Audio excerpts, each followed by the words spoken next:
Hi, my name is Nene. I'm honored to have your time on my channel. Today we're going to be talking about the art of detachment. More specifically, how to give yourself the closure that you deserve. Now, mind you, I'm going to be holding your hand this entire time, okay? Some of the stuff you may already know, but you don't want to admit. Some of the stuff you may not know at all, but I'm holding your hand right through it. You're not alone. I'm supporting you. I'm here for you. And you have to have your own back through it all. I'm going to be talking in the context of a relationship. It doesn't have to be romantic. A relationship that you know is no longer benefiting you, is no longer serving you, but for whatever reason you're still holding on, you're still attached, you're still hoping that they call and apologize, reach out and say that they realize that they messed up. You're still hanging on to that last shred of hope that you know you actually shouldn't have.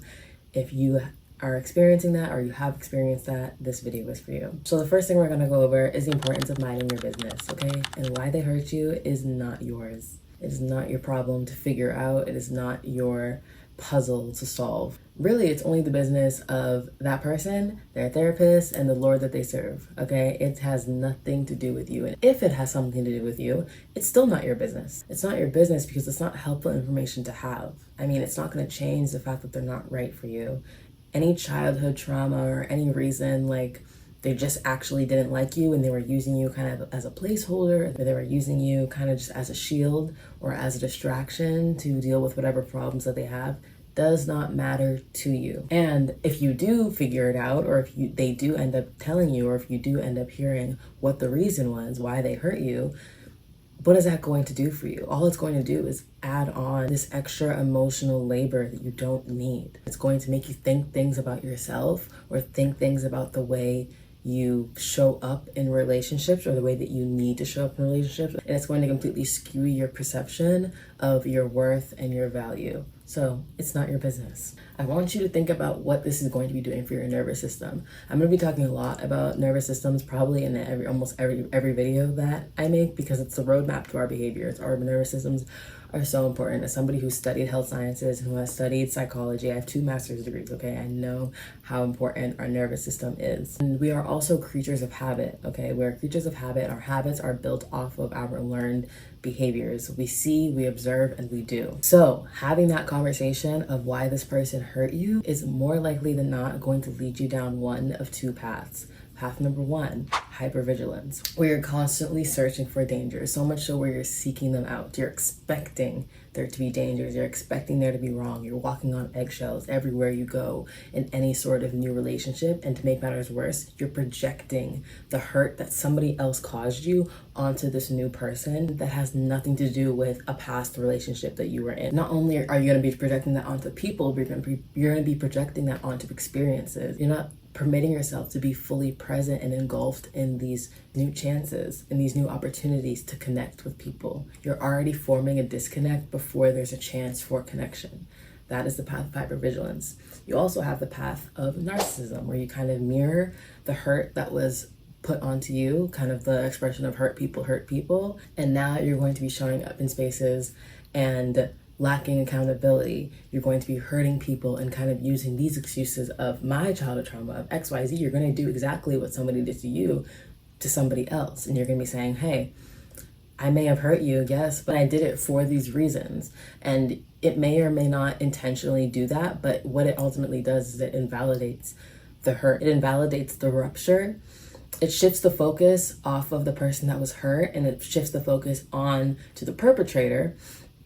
And it instead sweeps the rupture under the rug. And it's like all of a sudden now we're talking about why you are the way that you are instead of the actual hurt and the actual pain that the victim is going through. Hypervigilance and the narcissism, they both show up as this false sense of control, which leads us into our next point. The closure you are seeking is actually a false sense of control. Here we're going to talk about the sunk cost fallacy, which, if you don't know, it's this idea in economics where you've invested or sunk so far in, so far deep to the point of no return. And the fallacy comes in when you continue to invest more and you dig yourself deeper and deeper into that hole because you refuse to take the L or walk away because of how much you've invested. This idea is super applicable to relationships because I believe time is the most valuable thing that we can invest because you actually cannot get it back. As far as we know, you cannot get time back. Unlike money, unlike energy, other things that you invest, you can at least try to get it back. But time, once you spent time, it's spent and it's gone. So after you've invested time into somebody and then they hurt you, it's normal, it's completely normal to have that gut instinct to garner control and want to protect yourself. However, if you really want to protect yourself, pivot your attention towards things that actually fulfill you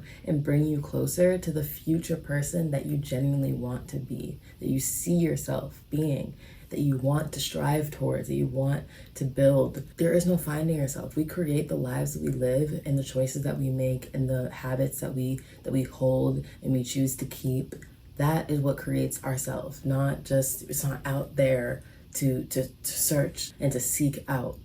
It really is a remembering who we are, our values, our morals, what's important to us, what feels good to us, and then building and shaping our lives, our relationships around that idea. So it's important to pivot your attention towards what actually fulfills you. Not to say that reflection isn't important, okay? I'm a huge advocate for introspection and for reflecting, but just as much as why somebody hurt you is not your business, your reflection and your perspective on your relationship is not their business either. Which leads us into our third point. Your reflections on the relationship is your business and your business only. I'm going to now highlight the importance of picking your battles because trust me, I get it. I get it. Being petty, I get it. And just wanting to let somebody know, hey, what you did, how it made you feel, XYZ, like I get it. I'm not gonna be here to tell you not to stand on business. Just be mindful of what it's doing to you, okay?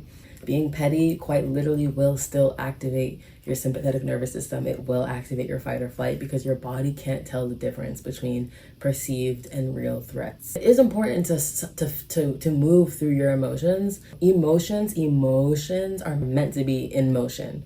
They're meant to move through you. So it's important to let that frustration out. You don't want it to fester and linger and to persist by awaiting a response once you do call that person out or you do have that petty send off of, hey, this is how you did XYZ and this is how it made me feel. It's really important to consider the intention and make sure that their response, whether they respond or not, can't have anything to do with you feeling your sense of relief. If you're not going to actually feel relieved until they respond, or depending on how they respond, then you shouldn't send the message. And it's so important to know your audience, okay? If this person has never really listened to you before, or has never really taken in consideration the way you feel or how you were hurt, and they are kind of more on the side of listening to respond versus listening to understand, what's the chance that all of a sudden now they're going to actually listen to you, or now they're going to actually be different or be better for you? When people show you how they are, believe them. Why would they all of a sudden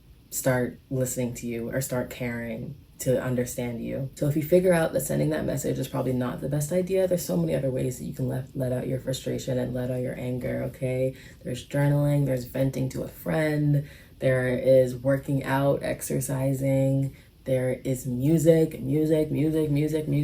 Dance around in your room while you throw on some songs. That could really help in letting out these feelings, okay? I'm gonna list a handful of songs right now that I feel like really apply to the situation and has helped me give myself closure when I need to. I'll just hit play on one of these songs, one of these tracks, and I at least feel better for the moment, and I'm able to at least get those initial anger, frustrations out and kind of reel myself back in and collect myself and remember who the F I am, and remember that I was somebody before this person and I'll still be somebody after this person, and my worth is never tied to another person. Never, absolutely never. It never has been, never will be.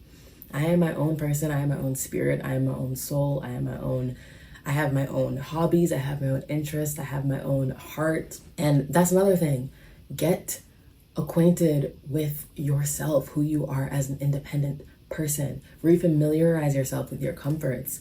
Finding new hobbies could even be interesting. Rediscover yourself. Go outside, please, for the love of God. Go outside, talk to new people. The more that you sit and fester and ruminate, the more likely you are to feel like your worth is tied to that person, and that person really did ruin you, destroy you, or beat you down. The more you let it happen, the more it will be. And listen, like, I get it again. feel your feelings, feel your emotions. But as soon as it passes a few days, honestly, a week, if we're really gonna push it, if it persists longer than that, you've got to start helping yourself out, okay? Give yourself a little bit of time to sit in bed, eat ice cream, and just like watch whatever you want to watch and turn your brain off if you need to and rot, whatever. But it gets to a point. If we want to heal, if we want to grow, if we want to better ourselves, if we want to give ourselves the chance to attract what we truly deserve, what gives us fulfillment and what brings us the utmost joy, then we need to do what's best for us. We need to make the decisions that align with the person that we want to be. Otherwise, what is the point? What is the point? What is the point? So that's all I have for you today. Thank you so much for joining me. Thank yourself, because having these sorts of reflections, having these sorts of conversations is not easy. It's not easy to be your own kind of tough parent, but I'm so happy to deliver these words to anybody who may need them. I sure as hell know that I need to remind myself of this still all of the time. So you're not alone in that, and you're amazing and you're worthy and you're beautiful and you're deserving, and I love you. And I hope you come back for the next video. Please like, comment if anything resonated, and don't forget to subscribe. I know y'all got me in my PJs today. I'm in a hotel in Detroit for a wedding, so I had to kind of impromptu this video. Thank you so much again, and I love you. I'll see you in the next one. Bye.